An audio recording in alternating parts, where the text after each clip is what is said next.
चलिए मैं आपको एक और पैराडॉक्स देता हूँ।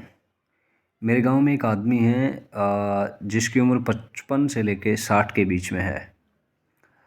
उसके कोई लड़का नहीं हुआ, एक लड़की हुई थी और 27 साल की उम्र में उस लड़की की भी शादी कर दी गई। अब उस आदमी ने सारी ज़िंदगी मजदूरी की तो अभी हाथ पैर काम करना उसके छोड़ चुके हैं। और तो फिर उसने डिसाइड किया कि क्योंकि उनके कोई लड़का वारिस नहीं है तो गवर्नमेंट उन्हें 2,500 रुपये पेंशन देती है। लेकिन अब पति पत्नी को ना कोई ज़मीन है ना कुछ है, बस एक दूसरे का बुढ़ापा काटना है। पत्नी की उम्र अभी 45, 46, 47 है, पति की उम्र है 57, 58 और 70, 75, 80 तक उन्हें जीना है। कोई सहारा नहीं है। लड़की जो थी वो भी चली गई, शादी हो गई, लड़का है नहीं। अब वो आदमी आज के मॉडर्न टाइम में किसी भी तरह किसी भी काम के लायक नहीं है, तो उसने अपने घर में एक छोटी सी दुकान कर ली और उस दुकान में वो बीड़ी के बंडल वगैरह, छोटे मोटे बिस्कुट वगैरह, ब्रेड पापे ऐसे बेच के अपना गुजारा कर रहा है। मैं हेली मंडी में जाता हूँ, मैं बच्चों को पढ़ाने जाता हूँ तो अक्सर वो मुझे रोड पे खड़ा मिल जाता है सुबह 10-11 बजे के बीच में, क्योंकि वो वहाँ से सामान लेके आता है फिर अपनी दुकान में लाके बेचता है। तो मैं उसे हमेशा बैठा के लेके आता हूँ, फिर उसकी स्टोरी सुनता रहता हूँ।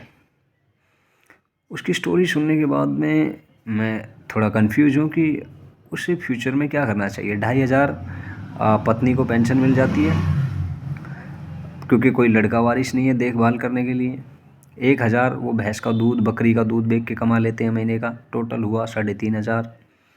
और एक छोटी सी दुकान, एक छोटे से गांव से बाहर रहते हैं, तो गांव से बाहर कोई 5-10 घर बसे हुए हैं। वो 5-10 घर के लोग जो भी उनसे सामान लेके चल जाते हैं उससे उनका गुजारा होता है।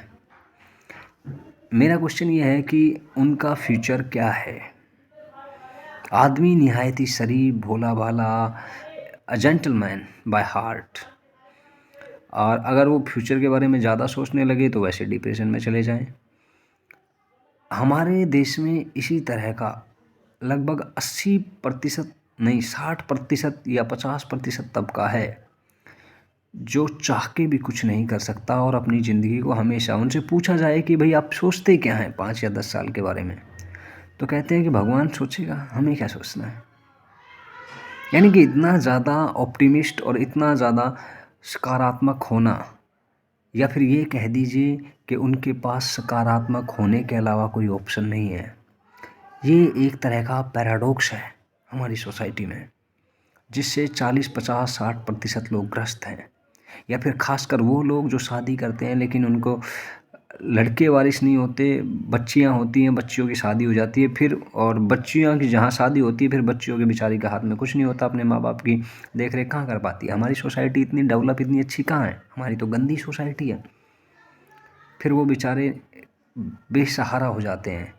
हमने अपनी सोसाइटी को इस तरह डेवलप क्यों नहीं किया कि लड़का हो या लड़की, माँ बाप की केयर तो करी जाएगी।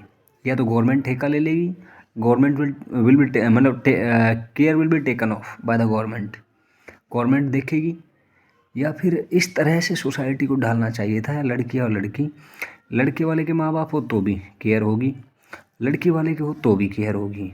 पर हमने अपनी सोसाइटी को ऐसा नहीं बनाया। अब ऐसे हजारों लाखों लोग हैं जिनके बुढ़ापे गर्त में हैं। जब उसके पैर अच्छे, हाथ पैर अच्छे चलते थे, अच्छे से खाता कमाता था, दिन में 200-300 रुपये उस टाइम पे दिहाड़ी होती थी, लाता था और परिवार मस्त चलता था। अब मैंने पूछा कि अब क्या करोगे भाई, तो कहता भाई 2 रोटी कम खा लेंगे। This is a social paradox. ये बात नॉर्मल नहीं है। लाखों लोग ये ज़िंदगी जी रहे हैं। थोड़ा सा आराम से शांति से बैठ के सोचिए। फिर एक और वीडियो में, नेक्स्ट वीडियो में मैं आपको ऐसे ही पैराडॉक्स लेके आऊँगा।